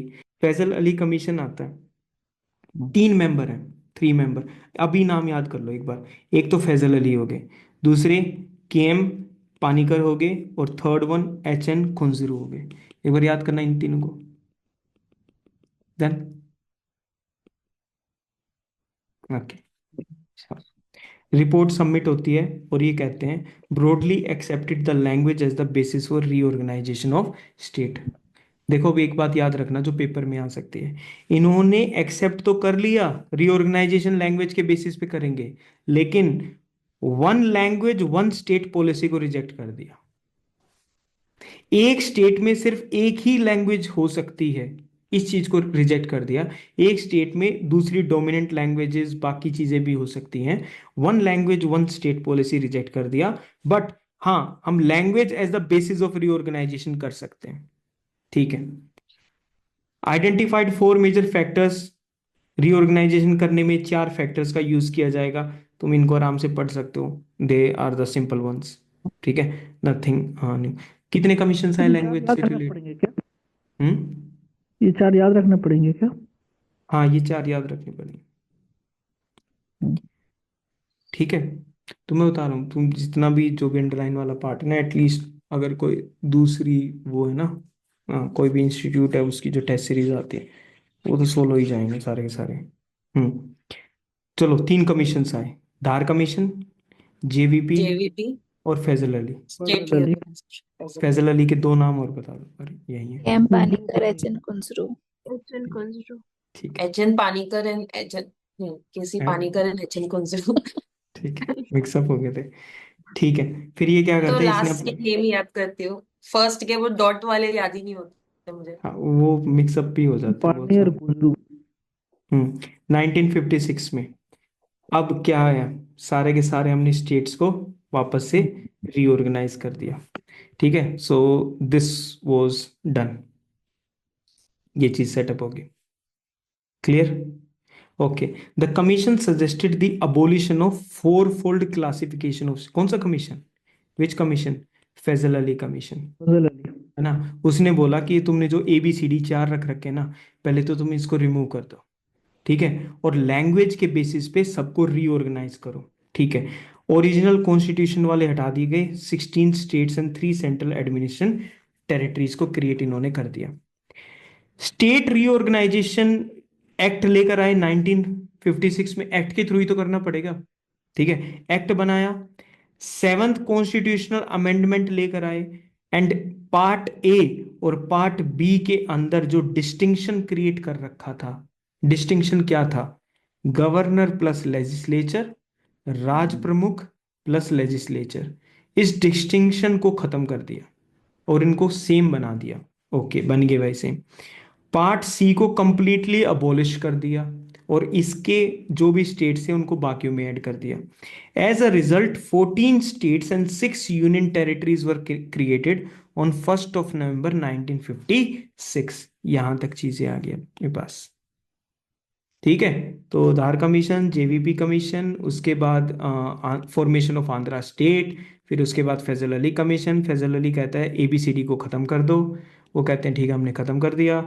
उसके बाद स्टेट रीऑर्गेनाइजेशन एक्ट आता है, उसके साथ साथ 7th कॉन्स्टिट्यूशनल अमेंडमेंट एक्ट आता है और ये काम हो जाते हैं सारे के सारे। अब हम यहाँ पर आ चुके हैं। ठीक है, अब ये जो रीऑर्गेनाइजेशन एक्ट है ना, उसके अंदर क्या हुआ था ना, ये तुम बाद में आराम से एक दो बार इसको रीड कर लेना, हल्का हल्का, नथिंग, मतलब कुछ ऐसा बड़ा मत, मतलब डिटेल में भी ज्यादा मत जाना। ठीक है, like Kerala by merging Travancore and Cochin state with the Malabar district of the Madras state and Kasargod of South Canara यानी दक्षिण कन्नड़ा। केरला कैसे बनता है? केरला इज फॉर्म्ड आउट, एक नीचे की साइड त्रवणकोर और कोचीन एरिया था, कुछ लिया कहाँ से? मालाबार जो मद्रास स्टेट से था, और कसरगोड ऑफ साउथ कैनरा। इन सब को मिक्सअप करके हमने क्या बनाया? We form the state of Kerala. ठीक है, ऐसे करके हमने पूरे के पूरे इंडिया को रीऑर्गेनाइज करा और 14 स्टेट्स और 6 यूनियन टेरिटरीज को क्रिएट करा। अब बाद में जाके हम under dash article will create 28 states and 8 union territories. Under article 3। हाँ, अंडर Article आर्टिकल 3 हम ये काम करेंगे। ठीक है, okay. New territory of Laccadive Minicoy Amindivi islands. ठीक है, detach from the Madras state, उसको भी अलग कर दिया। okay, कर दो। Demand for creation of some more states on the basis of language cultural homogeneity resulted in bifurcation of existing states. अब ये लिस्ट जो है, इसको एक दो बार इसको जरूर रीड करना और ये देखना कि कौन पहले आ रहा है कौन बाद में आना। Just have a little bit of idea. बिल्कुल ऐसा आंसर मत कर देना कि वही ना हो, लगे पता कि पता नहीं क्या कर दिया और कहाँ किसको भेज दिया। ठीक है, तो ये सारे स्टेट्स ना 1st of November 1956 के बाद फॉर्म होने शुरू हुए। महाराष्ट्र एंड गुजरात, मतलब पूरे के पूरे बॉम्बे के स्टेट को हमने दो में डिवाइड करा, Maharashtra for the Marathi speaking people and Gujarat for the Gujarati speaking people. ठीक है, ऐसे करके अब हम स्टेट्स को बनाते चले गए। फाइन, यहाँ पर हमने दो बनाए थे। इन गोवा को तो साइड में रखो, Dadra and Nagar Haveli and Daman and Diu. अब हमने इनको क्या कर दिया? एक बना दिया दोनों को। What is the capital of that? Daman Diu को तो दमन ही है और दादरा नगर हवेली को सिलवासा। तो था तो अभी जब इनको हमने जोड़ दिया तो दमन। कैपिटल क्या रहेगी? दमन? पूछ रहे हो बता रहे हो? बता रहे थे। हाँ, दमन ही है। ठीक है, Silvassa being the largest city in that area. ठीक है, उसको हम कर लेंगे भाई, हो जाएगा। ठीक है, सिक्किम का जरूर एक बार रीड कर लेते हैं। 1947 तक प्रिंसली स्टेट था, ruled by the Chogyal dynasty. Sikkim became a protectorate of India. Protectorate को इंडिया का मतलब होता है कि आप अपना इंटरनल रूल संभाल रहे हैं और जो आपका डिफेंस कम्युनिकेशन जो बाहर की जो चीजें एक्सटर्नल से खतरा, उसको इंडिया संभालेगा। तो सिक्किम क्या बन गया इंडिया का? सबसे पहले प्रोटेक्टोरेट ऑफ इंडिया बन गया। ठीक है, दिस वॉज वन थिंग। ठीक है, इंडियन गवर्नमेंट के पास ये सब रिस्पॉन्सिबिलिटीज आ गई, defence, external affairs and the communications of Sikkim. ठीक है, 1974 में सिक्किम ने एक डिजायर एक्सप्रेस करा फॉर अ ग्रेटर एसोसिएशन। अभी तक तो डिफेंस इन तीन चीजों से रिलेटेड था इंडिया के साथ। उन्होंने बोला कि नहीं यार, अच्छे से हम आपके साथ आएंगे। तो 35 constitution amendment act 1974 was enacted. ठीक है, इस अमेंडमेंट ने एक new class of statehood introduce करा अंदर कॉन्स्टिट्यूशन, एंड सिक्किम को क्या स्टेटस मिला? Associate state of Indian union. Clear होगी बात? 35th कॉन्स्टिट्यूशनल अमेंडमेंट एक्ट ने, पहले सिक्किम प्रिंसली स्टेट था, समझ में आ गया, फिर सिक्किम एक प्रोटेक्टोरेट बना, समझ में आ गया, 1974 में कह रहे हमसे जुड़ जाओ, ठीक है, तो हमने एक एसोसिएट स्टेट नाम की कैटेगरी बना दी बाय द 35th अमेंडमेंट, ठीक है, ये वाला काम हो गया। New Article 2A was created, a new schedule, 10th schedule containing the terms and conditions, मतलब सिक्किम को अपने साथ एसोसिएट करने के लिए हमने एक आर्टिकल बना दिया, एक शेड्यूल बना दिया और पूरा का पूरा अमेंडमेंट लेकर आ गए, और सिक्किम क्या बन गया, एक नया एसोसिएट स्टेट बन गया, ठीक है। उसके बाद क्या होता है, रेफरेंडम होता है सिक्किम में, वो कहते हैं कि नहीं, चोग्याल डायनेस्टी को ही खत्म कर दो और सिक्किम को इंडिया का इंटीग्रल पार्ट बना दो। अब 35 के बाद 36th अमेंडमेंट आएगा और सिक्किम एक full flash state of India बन जाएगा। तो 35 में जो 2A आर्टिकल आया था वो खत्म हो जाएगा, 10th शेड्यूल आया था वो भी हट जाएगा, अब किसी की जरूरत ही नहीं है। तो एक एसोसिएट स्टेट से वो अब इंडिया का स्टेट में कन्वर्ट हो गया। और तुम्हें अभी तुमने देखा था, इसको हमने अलग से कुछ प्रोविजंस दिए under part, under which part, special 21 provision, हाँ 21, ठीक है, आर्टिकल 371F, ठीक है, याद है ना वो ABCD वाला। ए किसका था? महाराष्ट्र। अरे नहीं, नागालैंड 371, ए नागालैंड। नागालैंड था। 371 महाराष्ट्र और गुजरात का हो गया। अब ए शुरू होगा नागालैंड से, ठीक है, ओके। और फिर उसके बाद ये डी और ई किसका था? डी था, डी अरुणाचल तेलंगाना का प्रदेश। था। आंध्र प्रदेश एंड तेलंगाना, आंध्र प्रदेश और तेलंगाना। ठीक है। आई किसका था? आई था, मेरे को जाना पड़ेगा, तो मतलब भाई उसका कुछ निमोनिक बना के याद कर लेना, ठीक है। तुमने वो गोलमाल मूवी नहीं देखी, उसमें वो सांप होता है, मेरे को तो जाना पड़ेगा, जब करीना उसको लेटर दे के बुलाती तो मेरे को जाना पड़ेगा, I I have to go there, I have to go to Goa, ठीक है, आई से कनेक्ट कर लेना उसको, ठीक है, okay. Sikkim is for F, ठीक है।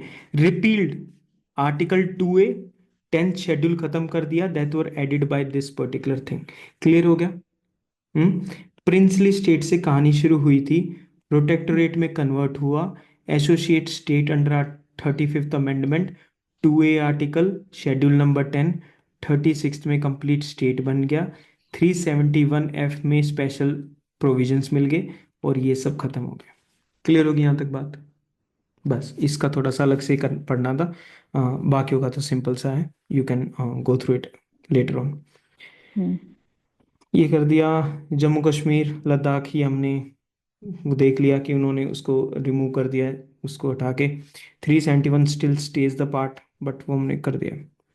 Change of names, change of names is according to article 3 के अंदर आर्टिकल के है।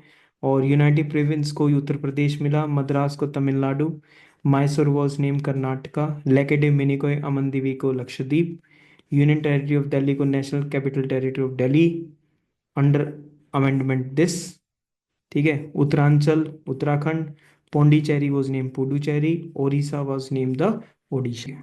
इनको मतलब डोंट रीड देम, ठीक है, ये सिर्फ वैसे ही है।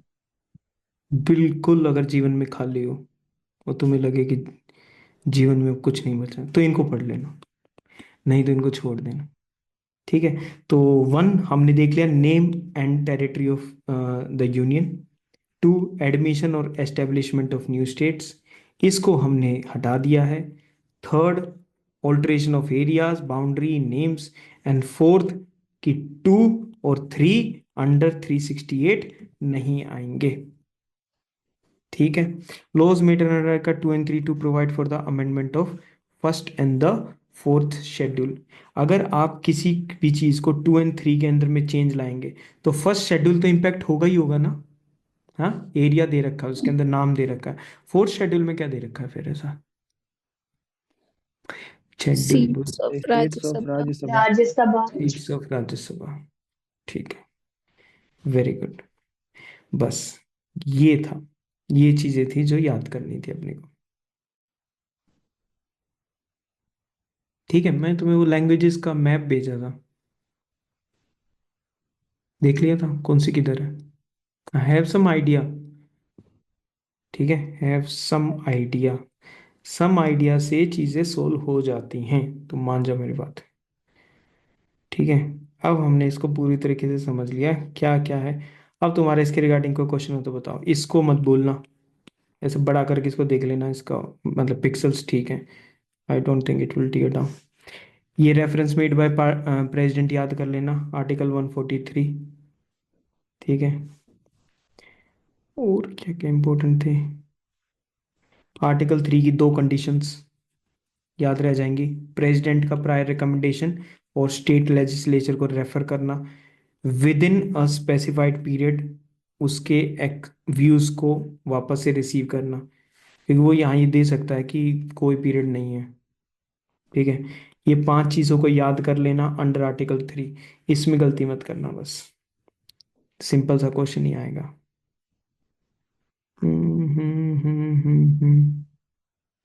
टेरिटरी ऑफ इंडिया और यूनियन ऑफ इंडिया में बड़ा कौन सा है? It is the territory of Territory India, of India. which includes three things: states, union Union territories, territories. Union acquired territories quite territories acquired Acquired territories। territories. ठीक है, ये पुराने वाला मैप है, तो इसमें से उसको और उसको अलग कर दिया था। ठीक है, नो इश्यूज। ये स्पेशल प्रोविजंस थे पार्ट 21 के, तो ए से लेके के तक। लास्ट वाला तो तुम्हें याद रह जाएगा, के फॉर कर्नाटका, ऐसे करके। G for Goa. अरे वो तो वैसे दे रखे हैं, अच्छा, ये ये इनके फर्स्ट लेटर्स ही हैं। ठीक है,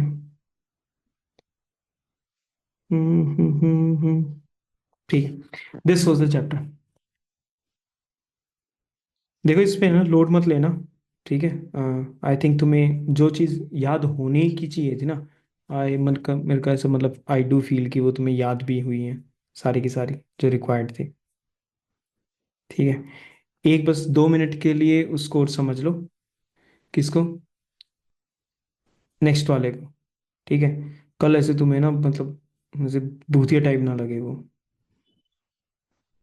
नहीं तो समस्या हो जाएगी। सिटीजनशिप वाला, इसमें मस्ती कर सकते हैं। 2 टाइप के होते हैं। ठीक है, पहले तुम मेरे बेसिक चीज समझो, सिटीजनशिप के बारे में बात कर रहे हैं ना हम। ठीक है, अब ना इस चैप्टर को हमें इजी भी रखना है। ठीक है, और हमें ये इंश्योर करना है कि हम इसकी डिटेल में ना जाएं। ठीक है, this is the first thing. जब हम सिटीजनशिप की बात कर रहे हैं, सिटीजनशिप को 2 पहलू में हम डिस्कस करेंगे पूरे के पूरे चैप्टर को। ठीक है, दो फर्स्ट पार्ट जो होगा, याद रखनी है कल तक ये चीजें, और कल दोबारा भी बोलूंगा मैं फिर ये। ठीक है, तो पार्ट 1 जो है that will deal with article 5 to 11, which is the part second of the constitution. Part 1 में हमने 1 to 4 डिस्कस कर लिया, पार्ट सेकंड में 5 to 11 डिस्कस करेंगे। ठीक है, फिर उसके बाद जो कॉन्स्टिट्यूशन था ना, उसने ये बोला कि भाई मैं अभी तक का ये बताऊंगा कि कौन सिटीजन है या कौन नहीं है at the time of commencement of the constitution. कब कमेंस हुआ था constitution? When did it come into effect? 26 जनवरी। जनवरी 1950. 1950। तो 26 जनवरी 1950 को कौन इंडिया का सिटीजन है, कौन इंडिया में सिर्फ एक पर्सन है, और कौन इंडिया में एलियन है। ठीक है, ये सब बातें बताई कॉन्स्टिट्यूशन ने। ठीक है, फिर कॉन्स्टिट्यूशन को ये बोला, फिर बाकी मतलब बाकी एक काम करो, पार्लियामेंट अपने आप हैंडल कर लेगी, बाकी हर चीज को पार्लियामेंट हैंडल कर लेगी। पार्लियामेंट ने हर चीज को हैंडल करने के लिए एक एक्ट बनाया, which is this citizenship act of 1955। कर लो इसका याद। Citizenship act 1955। कॉन्स्टिट्यूशन ने सिटीजनशिप के साथ किस लेवल पे डील करा? It dealt with the commencement level, जब कॉन्स्टिट्यूशन शुरू हो रहा है, ठीक है। और बाकी कैसे डील करा जाएगा, वो सब कौन डील करेगा? पार्लियामेंट डील करेगी, ठीक है। पार्लियामेंट ने डील करने के लिए क्या करा? सिटीजनशिप अमेंडमेंट एक्ट 1955 बना दिया, ठीक है। अब जैसे जैसे पार्लियामेंट को प्रॉब्लम्स आती गई अलग अलग टाइम पीरियड पे, उसने ये एक्ट तो बना दिया था, ठीक है। अब जैसे जैसे उसको प्रॉब्लम आती गई ना, वो इस एक्ट को क्या करता रहा? अमेंड करता रहा, ठीक है। और उसने ऐसा मल्टीपल टाइम्स किया। फर्स्ट इट डिड इन 1985, ठीक है, 1985। वो असम वाली प्रोटेस्ट याद है? बांग्लादेश से रिलेटेड। असम वाली प्रोटेस्ट में बांग्लादेश से आए हुए माइग्रेंट्स के अगेंस्ट प्रोटेस्ट थी, और गवर्नमेंट ऑफ इंडिया के अगेंस्ट प्रोटेस्ट थी, ठीक है। तो फिर गवर्नमेंट ऑफ इंडिया ने और असम उसने जो उनका यूनियन था, ठीक है, तो उन्होंने जो है एक पीस अकॉर्ड साइन करा कि भाई हम ऐसे ऐसे इंप्लीमेंट कर लेंगे, ये चीजें हैं। तो सिटीजनशिप में कुछ चेंजेस लेकर आए वो, ठीक है। किसको, किस चीज को करने के लिए? To apply the Assam accords, ठीक है। अच्छा, इसको करने गए तो ये अमेंडमेंट हो गया, ठीक है। एक चीज उन्होंने इस चीज के लिए अमेंडमेंट कर दी। बाकी इलीगल माइग्रेशन के लिए उन्होंने एक और अमेंडमेंट कर दी। फिर 92, 2003, 205, 2015, ठीक है। एंड फाइनली 2019, जिसके ऊपर again there was this massive this chaos in the country, 2019 वाले के ऊपर, ठीक है।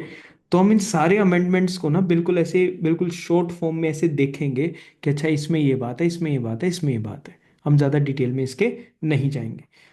एक, हम अमेंडमेंट जरूर देखेंगे, this is one thing. Second thing, ये पर्सन ऑफ इंडियन ओरिजिन क्या होते हैं और ओवरसीज सिटीजन ऑफ इंडिया क्या होते हैं, इनको हमने कन्वर्ट करके एक सिंगल कैटेगरी बना दी। हम इन तीनों को देखेंगे, पहले क्या था ये दोनों, और अब क्या है आज की करंट की डेट में, ठीक है। तो ये हमारे लिए इंपॉर्टेंट है। तो हमारे लिए एक तो ये इंपॉर्टेंट हो गया, ठीक है। अच्छा, अब हमारे लिए बचा क्या फिर इस चैप्टर में? इंपॉर्टेंट चीज क्या बची है? कॉन्स्टिट्यूशन ने जैसे क्या कर रखा है, there are certain rights and privileges जो सिर्फ सिटीजन ऑफ इंडिया के लिए इंपॉर्टेंट है या उनके लिए एप्लीकेबल है, ठीक है। And denies the same to aliens, aliens को वो चीजें नहीं मिले। एलियंस की हम क्या बात कर रहे हैं? नॉट पार्ट ऑफ इंडिया, ठीक है, ओके। तो उनके लिए अलग अलग आर्टिकल्स दे रखे हैं कि फिर जैसे 15 है, 16 है, 19 है, 29 एंड 30 है। ये 5 आर्टिकल्स तो इन पर अप्लाई ही हैं, एक तो बेसिकली नंबर वन थिंग, ठीक है। कुछ राइट्स वगैरह ये सब अवेलेबल हैं, तो इनको हम डील कर लेंगे, फाइन। उसके बाद according to the constitution 4 categories of person became the citizen of India at the commencement of the constitution, ठीक है। कमेंसमेंट के टाइम पे कौन सी 4 कैटेगरीज थी? सिर्फ हमको उनको 4 कैटेगरीज ना, जो हाईलाइटेड पार्ट है, सिर्फ हमको ये स्टडी करना है इस चीज में। ये हो गया कमेंसमेंट वाला पार्ट। कमेंसमेंट के टाइम पे किस किस चीज के साथ डील करा गया? पर्सन्स डोमिसाइल्ड इन इंडिया, जो इंडिया में रह रहे थे, migrated from Pakistan, migrated to Pakistan but later return, ठीक है, and persons of Indian origin residing outside India. तो अकॉर्डिंग टू कॉन्स्टिट्यूशन कमेंसमेंट के टाइम पे 4 कैटेगरीज के साथ डील करा। डोमिसाइल, जो पाकिस्तान गए, जो पाकिस्तान गए लेकिन वापस आ गए, और finally persons of Indian origin, जो इंडियन ओरिजिन है जिनका, लेकिन वो इंडिया से बाहर रह रहे हैं। क्लियर होगी बात, ठीक है। अच्छा, एक इस चीज को याद रखना, जरा सी भी अगर माइन्यूट सी भी चीजें दिमाग में रहेंगी ना, तो you will be able to handle it, ठीक है।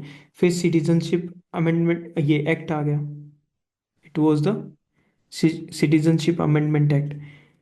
एक्विजिशन ऑफ सिटीजनशिप, आप सिटीजनशिप ले कैसे सकते हैं? बाय बर्थ ले सकते हैं, बाय डिसेंट, ये वर्ड अभी याद कर लो, बाद में नहीं, बाय बर्थ, बाय डिसेंट, ठीक है। डिसेंट इज जो भी आपका फैमिली नेशनैलिटी है उसके बेसिस पे, ठीक है। बाय रजिस्ट्रेशन, तो कौन सा हो गया? बर्थ, डिसेंट, रजिस्ट्रेशन, ठीक है। Then we have by the process of naturalisation, and finally the incorporation of territory, ठीक है। इन सब चीजों के साथ उसने डील करा, ठीक है। ये कौन सा है? Acquiring the citizenship. सिटीजनशिप मिलेगी कैसे? कैसे कैसे मिलेगी बताना एक बार दोबारा। birth, birth, Birth, descent, descent, registration, naturalization, registration, naturalization, naturalization, naturalization, incorporation of territory. incorporation of territory. ठीक है। बॉर्न निकल के Born. बोर्नी, वो है तो डी, पर ठीक है, बोर्नी के नाम से ऐसे कुछ देख लो, ठीक है। तो हम उसके बारे में डील, सिटीजनशिप लॉस भी हो सकती है, 3 मेथड से लॉस हो सकती है। रेनंशिएशन, आप खुद ही ये डिक्लेयर कर दो कि भाई मैं I am giving up the citizenship. Termination, आपकी वो टर्मिनेट हो रही है। एंड थर्ड वन इज आपकी वो डिप्राइव होने लग रही है। सेंट्रल गवर्नमेंट वगैरह ये सब उसको कर सकती है। तो ये 3 नाम याद रखने हैं, by renunciation, by termination and deprivation, ठीक है। तो 5 तरीके से अगर सिटीजनशिप आ रही है तो 3 तरीके से वो वापस भी चली जाएगी, ठीक है। बाकी को will be dealing it at a later stage, but अभी जो जो बातें बताई हैं बस उनको ध्यान में रखना। एंड कल तुम्हें एक थोड़ा सा एंकर मिल के रहेगा इस चैप्टर के रिगार्डिंग कि ठीक है इसको ऐसे डील करना। सो दिस वाज इट, कर लोगे रिवाइज, ठीक है। और जैसे आज तुमने तकरीबन 15 मिनट तक काउंट नहीं होंगी, तो 1.5 आवर इसको करा, ठीक है। तो वो 6 से 12 वाला जो शेड्यूल है पूरा का पूरा